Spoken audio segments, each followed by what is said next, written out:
Testing. Alright, so I finally bought myself a good quality microphone, so now I can make more professional videos. And this video is going to be, well, I'm going to elaborate on the personhood argument regarding abortion. And in fact, almost everything in the abortion debate ultimately depends on what counts as a person. And that's really the core question. The core question is, when does a human organism become a person with moral rights? The question is not, when does life begin, because biology already answers that question. Life begins at conception. But the actual question here is, when does that life matter morally in the same way as you and me? Right? So there are two fundamentally different categories. There is a key distinction between human organism, which is biological, and a person, which is moral and philosophical. For example, a skin cell is human or part of a human, but it's not a person. And you, well, you are human and you are a person. So being human is not enough by itself to settle the debate. Now, here are the main positions on personhood. There are a few major ways that people define personhood. All right. The first definition is that conception equals personhood. So the claim is a person begins at fertilization. Now, why do people believe this? Because it's clear, it's a non-arbitrary starting point, it's a continuous development, and it avoids gray areas. Now, the strength of this argument is that it's simple, it's consistent, and there are no shifting boundaries.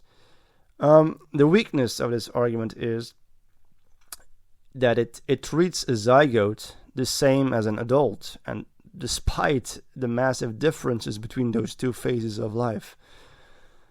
Another definition of personhood is consciousness/mental capacity. So the claim is you become a person when you have awareness, the ability to feel, and when you have some form of experience. Why? Well, what we value about people is their inner life. That's why people think this is a good definition. The strength of this definition or this claim is that, well, it matches intuition. The intuition is that mind matters. Now, the weakness of this argument is it leads to hard cases. You know, we can question newborns. What about the awareness of newborns and of coma patients, etc.? Another definition of personhood is viability. The claim is personhood begins when the fetus can live independently. Now, that's a difficult one. So the strength of this argument is it's practical and it can be used in law. The weakness is, well, it depends on technology. So and technology changes over time and it depends on the place.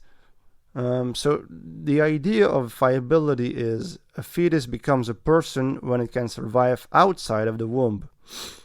But here's the catch.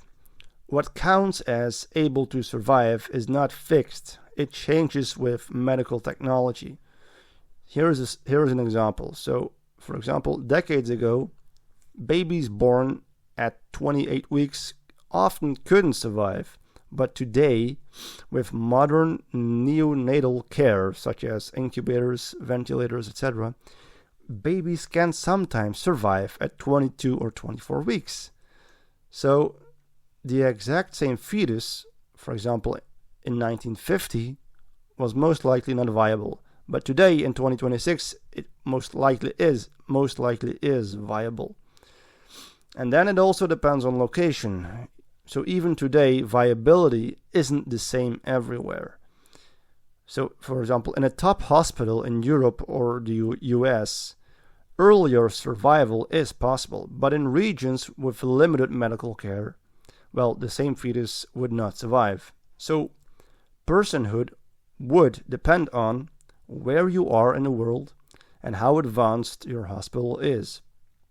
So if personhood depends on viability, then it doesn't just depend on the fetus, it also depends on hospital technology. So the same fetus could be a person in one place, but not in another. So it becomes complicated, and that's why many people find this line difficult to defend. Then the next definition is, well, personhood equals birth. Simple. So the claim is personhood begins at birth. Why?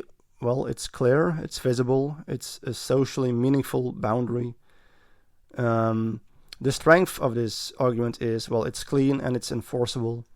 But the weakness of this argument is, well, a premature baby outside of the womb can be less developed than a fetus inside. That's the logical consequence. All right. Another definition is gradualism.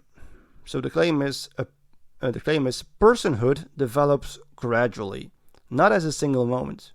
All right. So the idea is an early fetus has low moral status, and a late fetus has higher moral status. And the strength of this argument is, well, it matches biological development.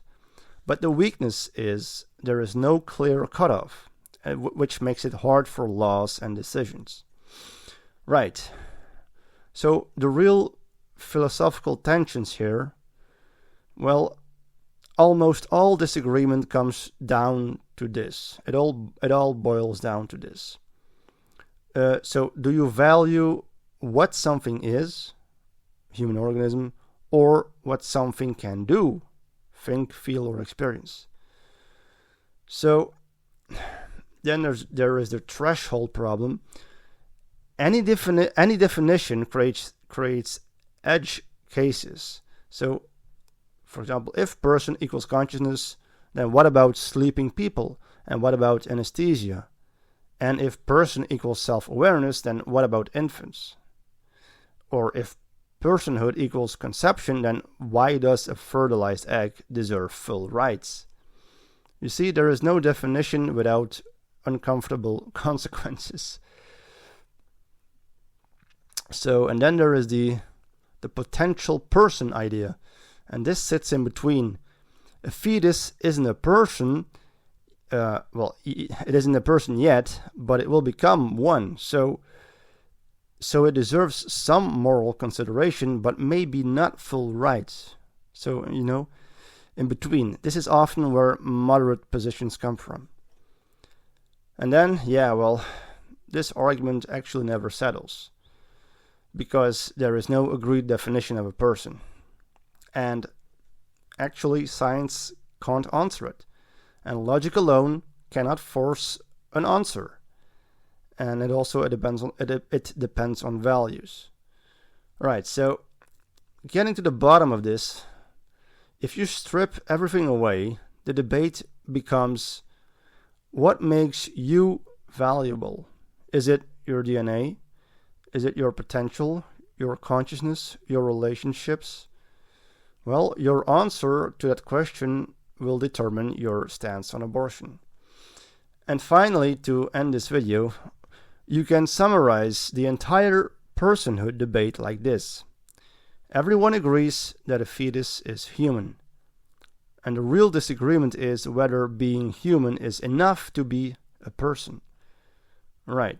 So, thanks for listening, and I'm looking forward to some interesting comments or video requests. All right.